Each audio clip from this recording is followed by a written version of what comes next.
Step on up, sit down, twist off that bottle top or crack open that can, and welcome to Porch Matters. This is Terry Cagle coming to you from my back porch. Yes sir, yes ma'am, the name of this show is authentic. On Porch Matters, our saying is this: big issues or just a friendly conversation, no topic is off limits. We take pride in being able to talk about anything with each other in an open discussion. Open discussion is one of the only ways to learn.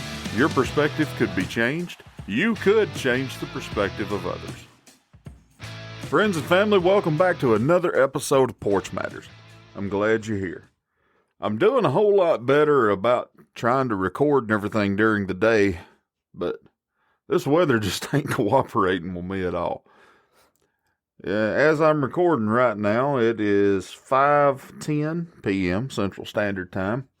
I waited a little bit late, but I also had a really good conversation with a new friend of mine. I'm happy to share that with you here in the next few minutes, but before we go there, I just wanted to say thank you for all the feedback that I got from the last episode. I really appreciate any feedback that you can give me whatsoever, whether it's positive or negative. All of it's appreciated. Apparently, the food reviews was something that you really enjoyed.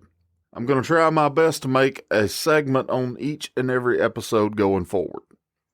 That being said, last weekend, me and Stacy went to it's a newer place there in Haleville.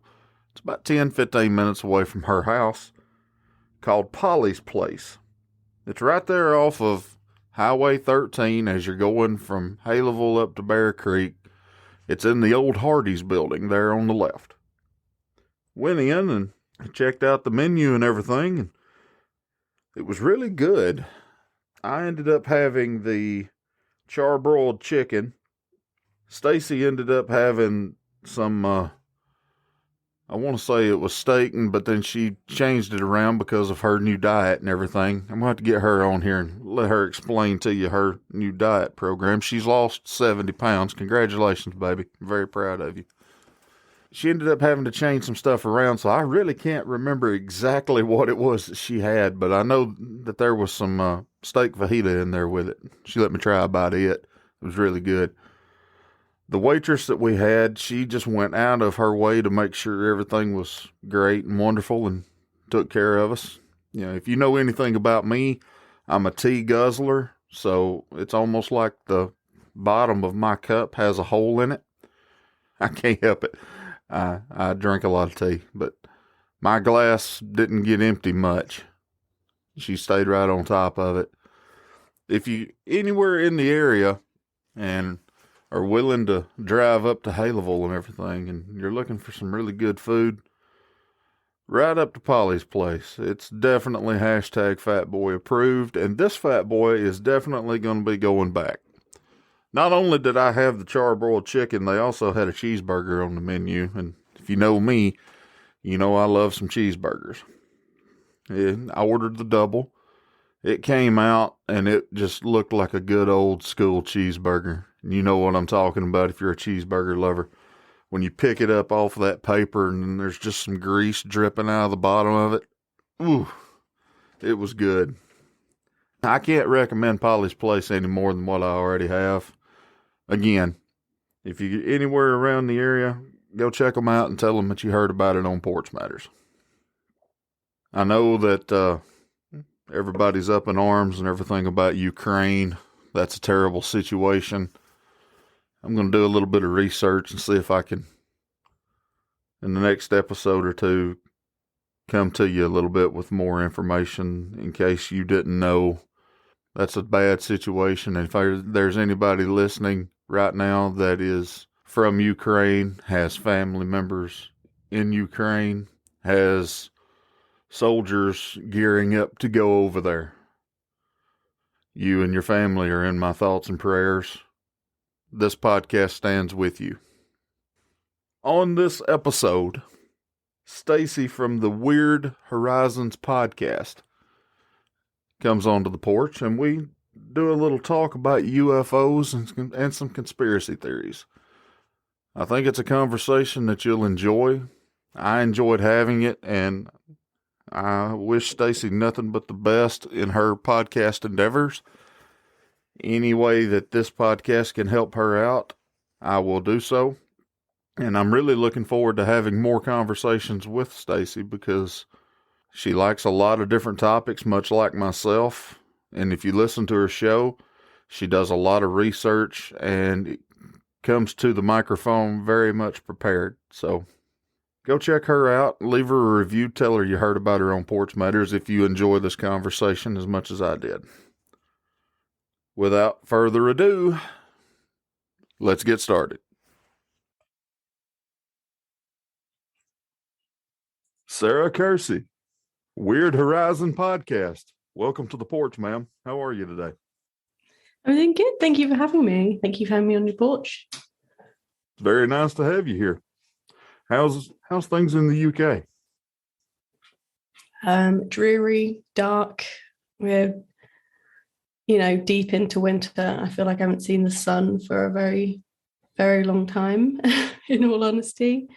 But unseasonably warm. But it is, Sunday evening for me here now. So I'm trying to come to terms with work next week, basically. The dreaded Sunday afternoon preparing for work. Absolutely. Yeah, it really stops. As we're sitting here, I'm wearing a white t-shirt, and the only difference between my white t-shirt and my face right now is my beard. I haven't seen the sun in a while either. Alabama weather is extremely crazy as well. We usually go through all 4 seasons in like one day. We'll start out winter, then it'll warm up just before lunch to about spring. Then between noon and about 2:00, that's usually when summer hits. And then as the sun starts to go down, fall comes in. And then when the sun goes back away, we're back to winter. Cold and flu season around here is crazy. And then throw COVID in on top of that, makes it worse. Yeah. And the way everything's been going these days, we all need to invest in canoes or kayaks, because everything's flooded from all the rain. So yeah, we've had in the last couple of weeks 3 major storms. Considering we usually get a couple a year, it was 3 in 1 week for us. It's just mad. Yeah. Mad weather, mad everything. Like I said, throw COVID on top of that. It's just a weird time at the moment. Right.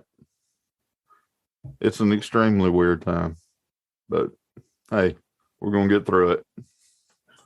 Hopefully everything in the Ukraine settles down here pretty soon and we don't end up in World War III, but that's another podcast for another day.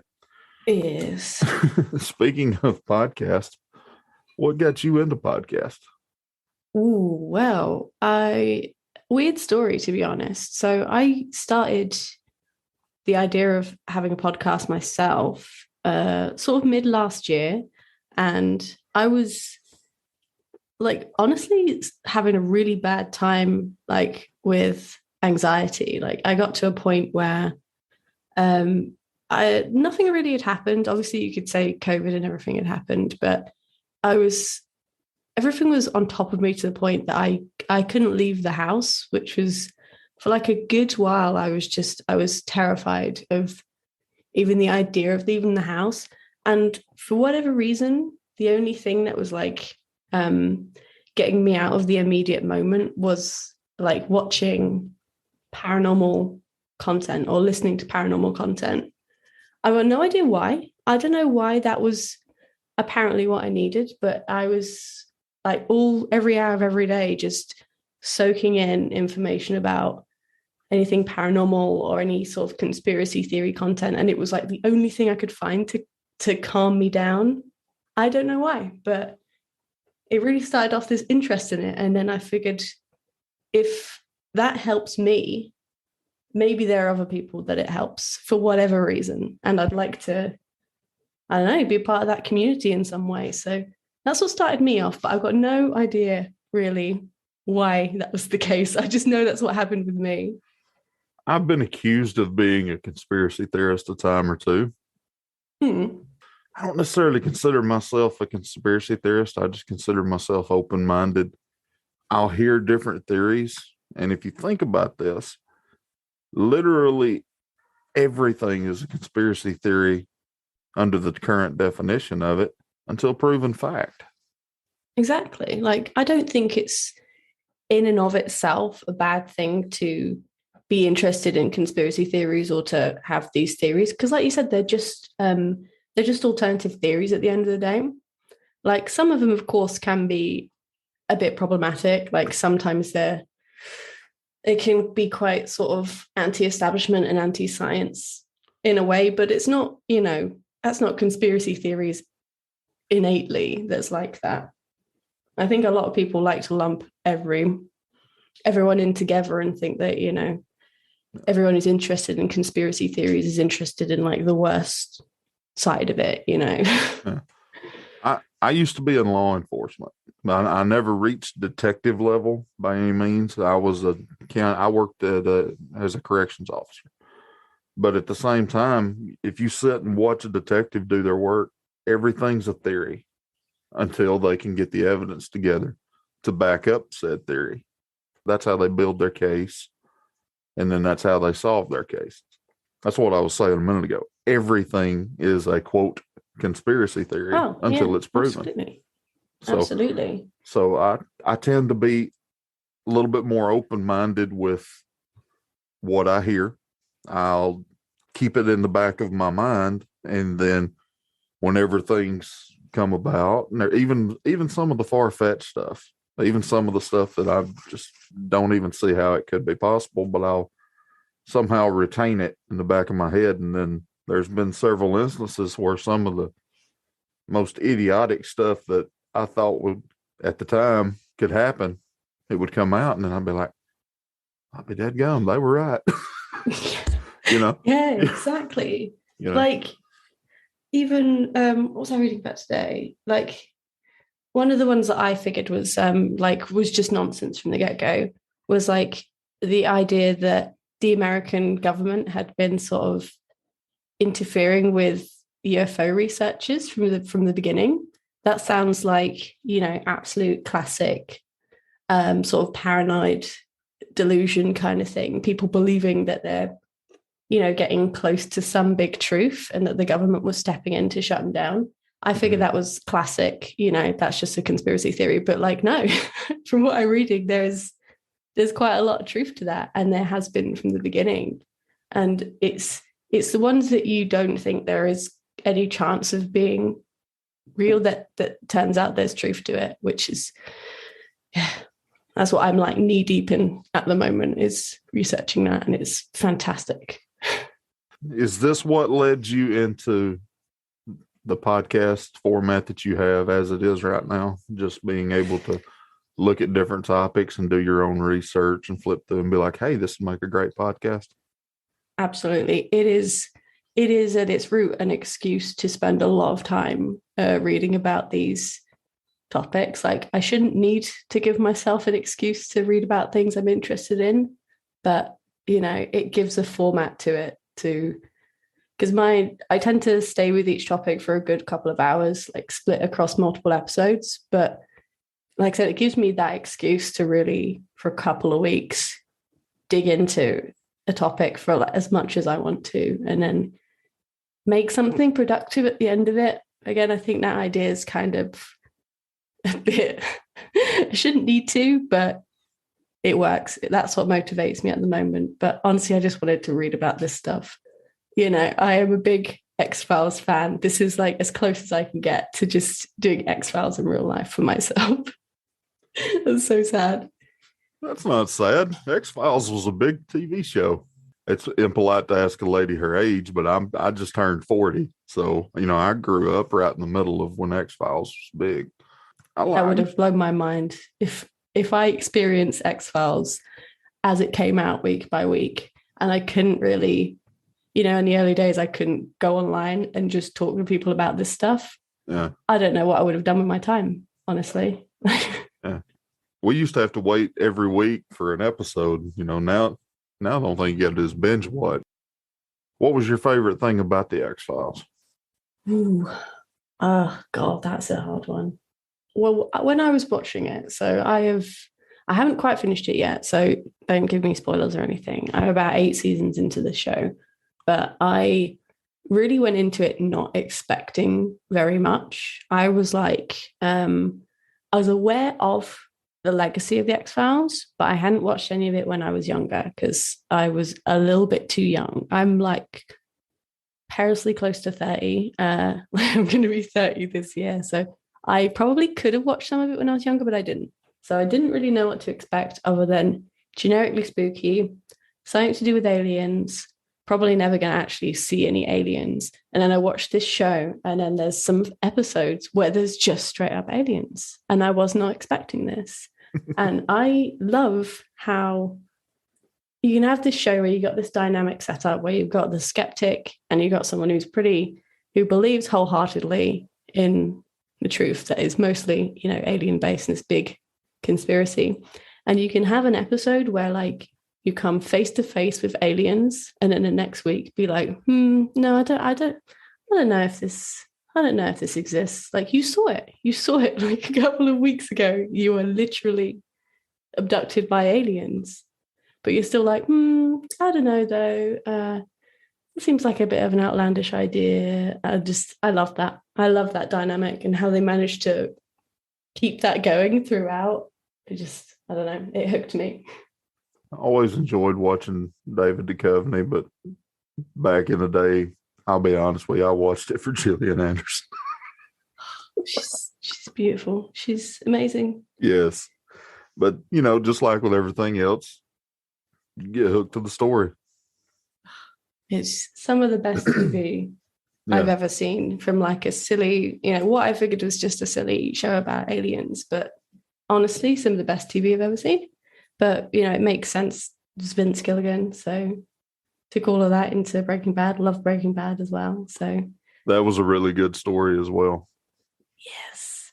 And they both got really good train episodes. So train episodes, the best form of TV. Since we're talking about TV, what's your favorite TV series? You might realistically, you might have one that I've never seen. No. It's honestly my favorite TV show is Buffy the Vampire Slayer. It's just so like comforting, and I just watched it at like the best time of my life, and I just love it for that reason. It's not perfect, but my favorite, always come back to it. Buffy the Vampire Slayer. Since I'm a little older than you, I remember as a kid watching Knight Rider with the Hoff, David Hasselhoff. I remember watching Airwolf. I don't know if you remember that one or not, but it used to be pretty big. And then I remember when Baywatch came out, and Baywatch was the thing to watch. I would have to say my favorite all-time TV series would possibly be Sons of Anarchy. I have not seen any Sons of Anarchy. It's about a motorcycle club. Kurt Sutter was the one that created it. If my memory serves me correctly, the man who is currently behind the number one show, Yellowstone, also had a little bit to do with it as well. I love that show. If you haven't seen it, it's definitely Fat Boy approved over here. I'm just saying. That show, and then 1883, if you're into Westerns or anything like that, very authentic. And that was one of the things that he was shooting for. He wanted to make sure that everything was authentic as possible. Yeah, I would have to say mine would be Sons of Anarchy. I loved Breaking Bad as well, but some of those episodes kind of seemed like a little bit too drawn out on the, I'm not trying to critique or be critical, but as far as watching them in the meth houses and stuff like that, I just thought some of that was a little bit drawn out just to get the show a little bit longer. But I loved the story. I thought about rewatching Breaking Bad a couple of times, but I feel like I can only pinpoint certain like key things that happen in my brain, and I can't figure out what happened for like whole chunks of seasons. But it's probably the stuff that I didn't really like first time round. Right. So I was just rambling about Breaking Bad, but I've been like tossing around the idea of rewatching it for like the last couple of years, and I I just never have. I feel like, honestly, it would be disappointing because, like, everyone was watching it at the same time. That was part of it. Like, you're all watching it and all experiencing it week by week. Yeah. And I don't think it'd be the same without that. Yeah, that's kind of the way I was with The Walking Dead and Game of Thrones as well. Whenever the huge buzz was around it, I kind of held back, but then I binge watched after I gave it a shot. Walking Dead, I've never really been a big zombie guy. I really haven't, but I sat and watched episode 1, and by the time episode 1 was done, I was hooked, at least by episode 2. But I got up to about, I think it was like season 5 or season 6, and then it just started getting boring to me because it seemed like the story was kind of getting more stagnant. And then, have you ever watched it? I watched a little bit of the first season, but I just don't know how you can make that much out of the concept. Beyond a point, it's just a drama that happens to happen around zombies. Like, because either you've got this, struggled for survival, but there's only so far you can go with that. Well, I really do recommend the early seasons because after about the 3rd episode, you're not watching for the zombies. You're watching for the story. That story was really good, at least at first, anyway, my opinion. And now there's a billion seasons of it. Yes, there is. So, but now I'm hooked on Yellowstone and I'm hooked on 1883. And I'm really happy that they're putting out more series as well. Enough about TV. Let's talk about some podcasting. What do you say? Yes, let's do that. I started listening to your show, and after we had already talked about doing a collaboration, and I really do appreciate you coming on the porch. And I was listening to it the other night, and you were talking about UFOs. And UFOs has always been a topic that has been very interesting to me. I'm not a skeptic by any means. Do I believe they exist? Yes. Have I ever seen one? No, I haven't. At least not that I've known anyway. Other than watching the X-Files and everything as a child, what got you into UFOs? I think similar to you, as an idea, I feel like it's not that outlandish of an idea. Just, No. Law of probability, the idea that there is something else intelligent in the universe does not strike me as a weird, thing to say. It's always interested me, I think. The universe is too big for us to be the only life form in it. Exactly. And the alternative being that we are the only intelligent life form in the universe sounds horrible, to be honest. I think I would rather believe that there is something else in the universe that's intelligent, because the opposite just sounds terrifying. Like the idea that we are the only people in an infinite universe. I don't like the sound of that, quite frankly. So I think that, and just an interest in science in general, has made me think, realistically, scientifically, I feel like there should be something. And people talking about, seeing things, what they believe might be aliens, this is an old thing. It's not like purely recent that people have been writing about, visitors from the sky or seeing things in the sky. So it feels like it's at the very least got like a human history to it, whether it's strictly speaking actual extraterrestrial. So it's something that like humans have been interested in for a while. So I guess I'm interested in it as well, because I'm a human. Did you know I'm a human? I'm definitely believing that you're a human. Good. I'm definitely a human. So, would you like to expand a little bit upon your first episode, and what was the first UFO encounter that you heard about? A real life encounter that got you interested in UFOs. So I think the first point of contact with this UFO thing that I heard of was Roswell. So Same. big conspiracy around, the cover up on it.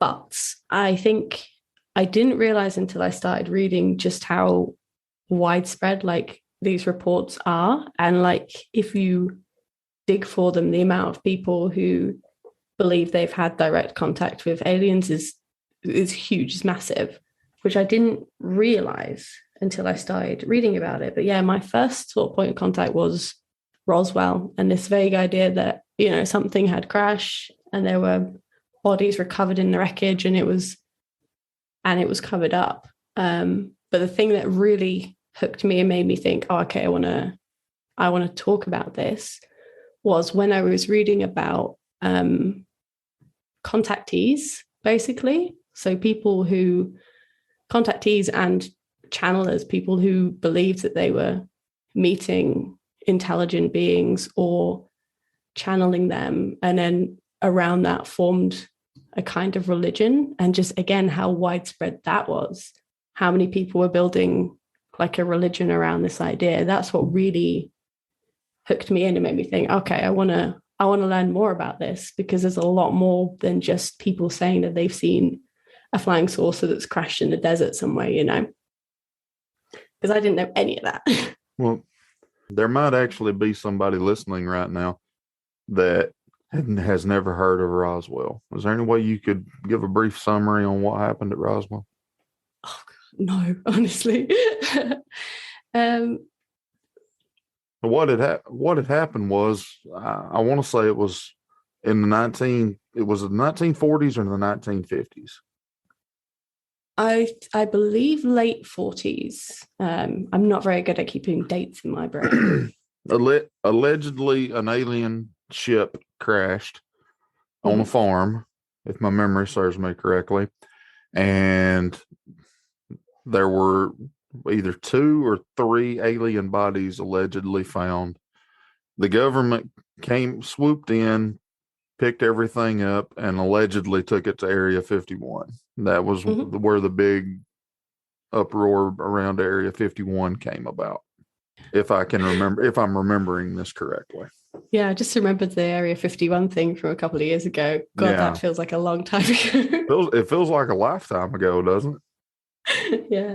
Yeah. As far as I'm aware, that's what happened. And the major thing that kicked off the idea of a cover-up is that the military base there initially released a statement saying they'd found some crash, like some wreckage had been recovered that, doesn't seem to be military in origin.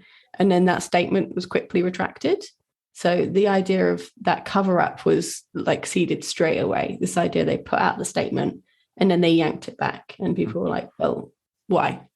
Yeah, I think it was allegedly a weather balloon, if my memory serves me correctly. And that's not what they tend to be. And that's not the first time they've used the whole weather balloon excuse either. Have you ever heard of the Battle of Los Angeles? No. Educate me, please. The Great Los Angeles Air Raid. Everybody was still thinking that the Japanese could come over at any time. My memory serves me correctly, Pearl Harbor had already happened, or it was earlier.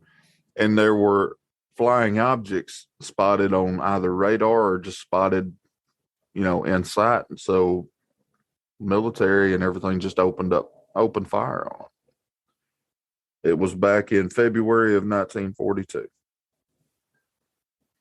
And after they ended up trying to cover all of that up, saying that they were weather balloons and stuff like that, if my memory serves me correctly.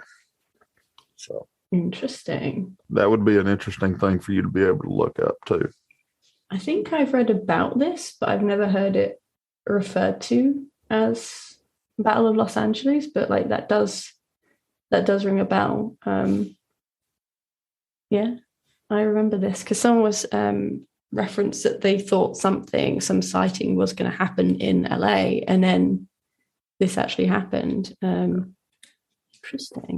Because a lot of the time the sightings, they are around Most of the time they're around military installations. So the idea of something happening like out in the open was quite a weird one, because I mean, most of the time when they say it's a weather balloon, it's of course military testing of some kind. Yeah. But to be honest, I don't know what a weather balloon looks like. So if they told me, oh, that's a weather balloon, I'd probably like, okay, yeah. I'm going to look at what a weather balloon looks like now, because this is what it just looks like in actual UFO. Going back to Roswell, there's a lot of conspiracy theorists and everything that believe, and this one, if you think about it, it kind of holds water, going back to our earlier conversation about conspiracy theories. They were talking about how we've gotten a lot of our technology based off of what was found at Roswell and different things like that, because space race happened in the 60s, not too far after that. After Roswell, we started having jet engines and things along those lines. So it's not that big of a stretch talking about keeping things in the back of our mind and then looking and putting two and two together to where some of those conspiracy theories actually seem to be not as far-fetched as what people think they are. No, I mean, it's an explanation for just how quickly some of this technology seems to have evolved. Like when you look at, how recent just the invention of just flight is, and then the chronology of getting to where we are now, it seems massively accelerated. Like I can't think of any other technology that's evolved at that pace, to the point like a couple of decades later, the technology is completely different. Even if you count like computers, people like to say computing's one of those things that's developed to a point that it's a key aspect of like human history of the development of the internet. But even so, I don't think that's evolved at the kind of pace that you see flight and like airspace travel evolve, because it's just insane. Like within 100 years, basically. Yeah, it really has. Actually, you went from the Wright brothers and everything, developing that one on the North Carolina beaches in the 1800s or early 1900s. Well, I can't remember. But yeah, you're right. It hasn't been much longer than 100 years. That's for sure. I've got way too many deadgum distractions around here today. This is terrible. Yeah, you can trace a lot of the UFO sightings back to the development of these aircraft. Like some of the earliest documented sightings are coming about just at the time that like airships were invented, basically. Right. Because up until that point, like you are not going to look up into the sky and see a massive vehicle floating there. So it's not insane that someone who wasn't aware of airships would look at this and interpret it as something else, right. Just going back to it. And then I wouldn't know what to call it. Then you watch a TV show like that Ancient Aliens that came out on the History Channel for the longest. And then they show you pictures of old caves and everything else from older natives and everything like that, having pictures and everything on the walls. And it looks like alien crafts and stuff like that. And then you pay a little bit closer attention and do a little bit more digging. And then, they talk about the Sphinx over in Egypt and the pyramids as well, on how they have yet to be able, even with today's technology, be able to recreate cuttings of stones and stuff like that. That was as precise as that. And talking about the Sphinx, where they think it's actually older than what they think it is now, because there's water damage, erosion down at the bottom of it, and that's not wind damage. A lot of it's not wind damage down at the bottom; it's water damage.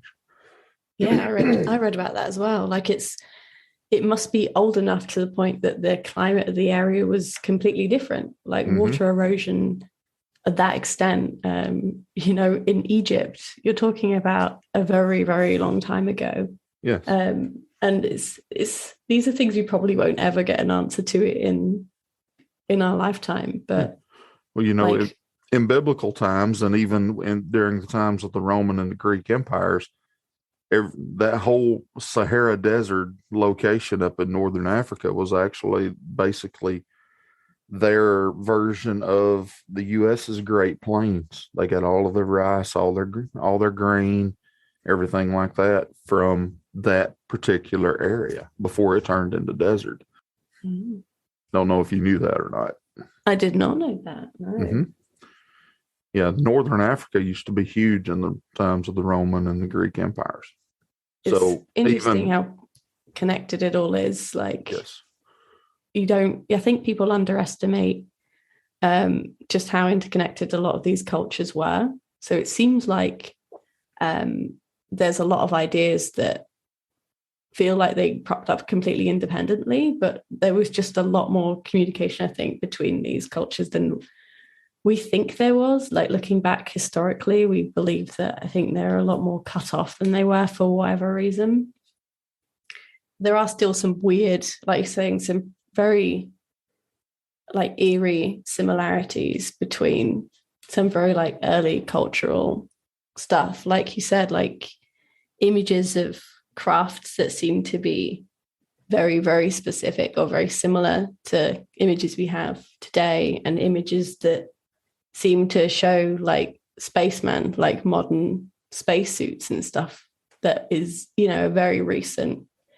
And it's very eerie. Like, I can't think of what the explanation behind that is. And I haven't come across anyone who's given a full explanation of why that is. It just seems to be a bit of a mystery at the moment. I don't know if you've heard anyone try to explain it. The closest thing to anything like that I've ever heard, it came from a wife of a former military person. And I'll leave it at that. She was told by that person that anything that you see or hear on TV or see out in production or whatever now, the military either designed it or knew about it 20 or 20 plus years before. Okay. It goes back to the whole technology thing that we were talking about a minute ago. Where does the military get a lot of their technological ideas from? Yeah, it's an answer we'll never really have. I think that's half of why it's so interesting, is that there's no real way to find out unless you get into that position where, unless you go through the motions of getting a job at the military level and, working your way up to get to the point where you could potentially have access to this information. If people are doing their jobs right, you'll just never know. I don't know how many people have decided to try that route. Like, okay, I'm gonna work my way up in the hopes that I'll get like a glimpse of this information at some point, which I can never share with anyone. There's got to be at least one person. There's got to be at least one. Yeah. But they're also thinking this too. If they do know, they probably wish they didn't know. They're probably saying ignorance is bliss. Absolutely. Absolutely. I was listening to one of your episodes where you started talking about UFO religions. Can you expound on that without giving away your total episode? Because I don't want to do that. I want people to listen to your show. Absolutely. I think there's something unexpected that comes out of UFO stories, which I wasn't aware of. Like I said, I touched on earlier, the idea of people channeling or being in contact with intelligent extraterrestrials is something that kind of goes alongside. You've got your really terrifying stories of people being abducted or cattle being mutilated. And then on the other side, there's people who believe they've had meetings with really benevolent beings who want to contact Earth and often to help guide Earth through, what's going on at the moment. So help us militarily or help us from basically destroying the planet. They want to come and intercede, thinking that, the Earth's government has gone wrong at some point and we need guidance. So there's whole religions that grow up around this idea that there are people who have contact with these benevolent aliens who want to help us. And then again, another side of that, you have people like, you have the Heaven's Gate side of things, where people believe contact with aliens is a way of getting themselves off of a doomed planet, basically, which is interesting. You've got the one hand of let's work together to save the planet, and then you've got the other hand of like, let's get off this planet. This is going to crash and burn. The only safety is to get away. And I didn't realize how nuanced like people's approaches to UFOs were, because up until this point, I'm only thinking Roswell. I'm only thinking abductions and cattle mutilations. But there's a lot of people who come at it from a really positive standpoint, like this can help bring meaning to their lives, which I think is nice.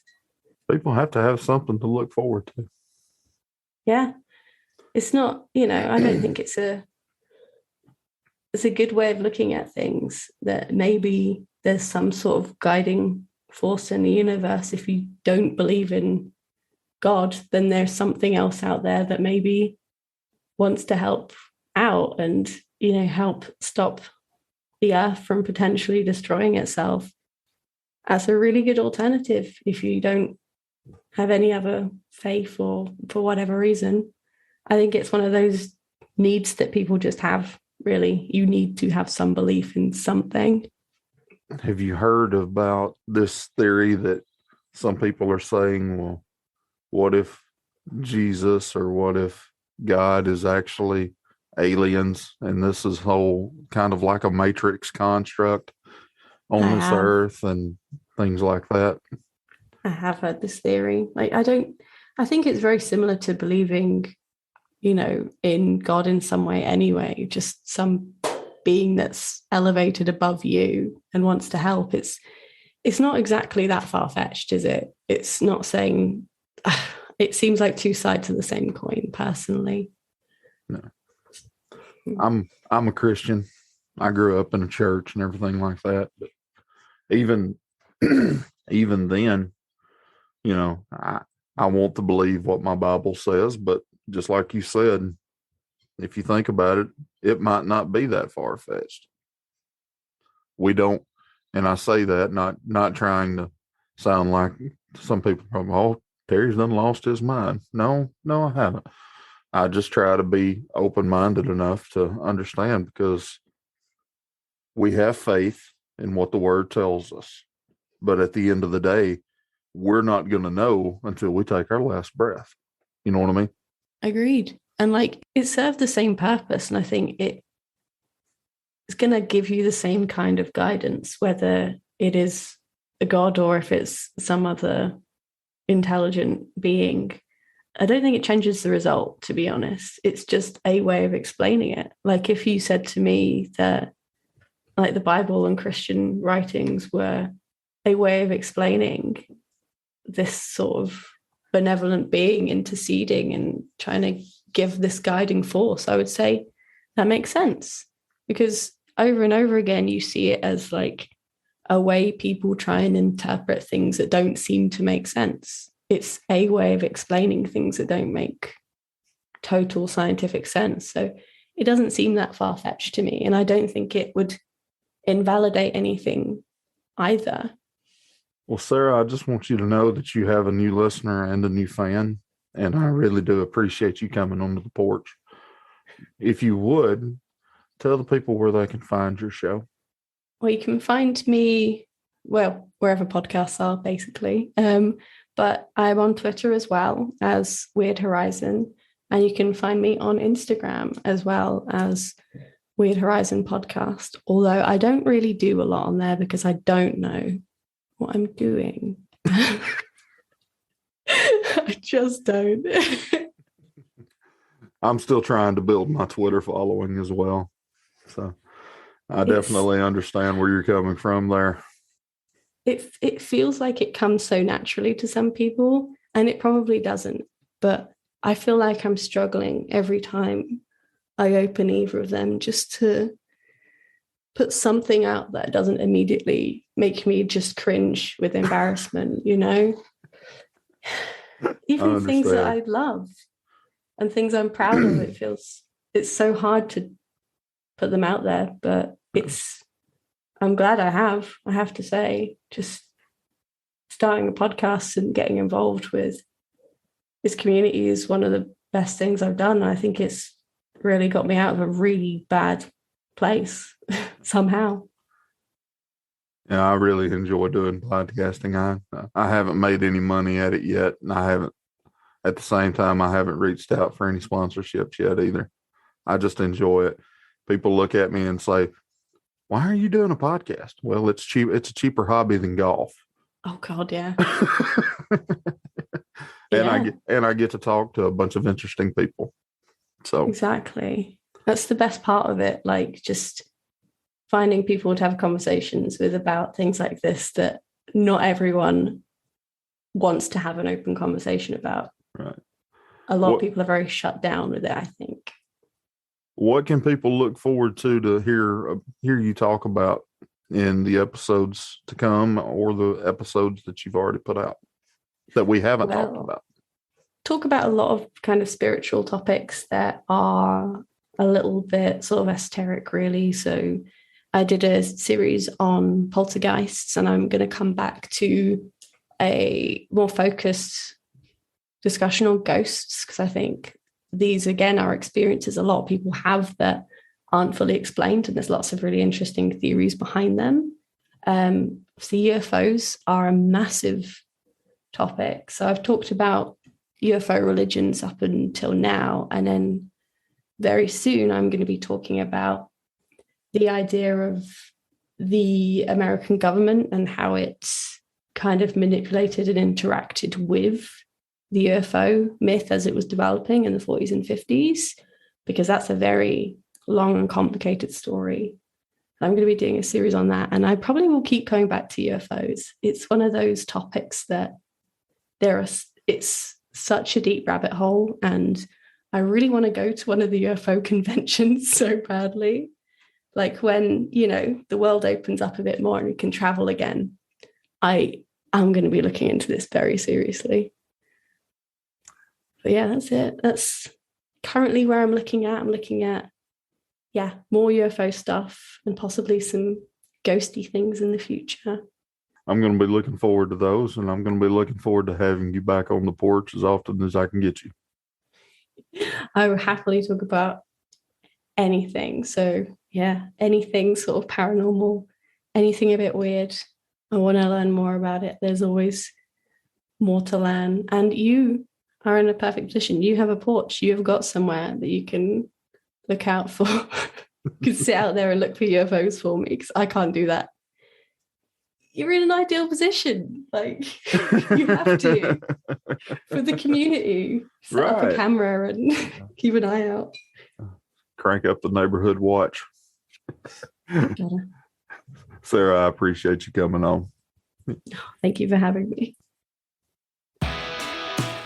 Big thanks to Stacy from Weird Horizon Podast for coming on to the porch. Find Weird Horizon Podast anywhere you listen to podcasts.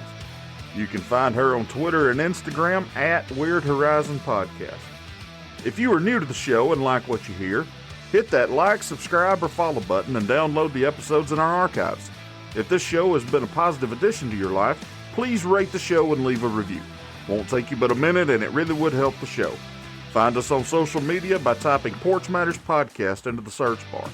Word of mouth is still the best way of sharing. Pick your favorite episode and share it with at least one person this week. There are a lot of people out there that have never heard of a podcast before. I sure would appreciate it. And I'll see you next time right here on Porch Matters.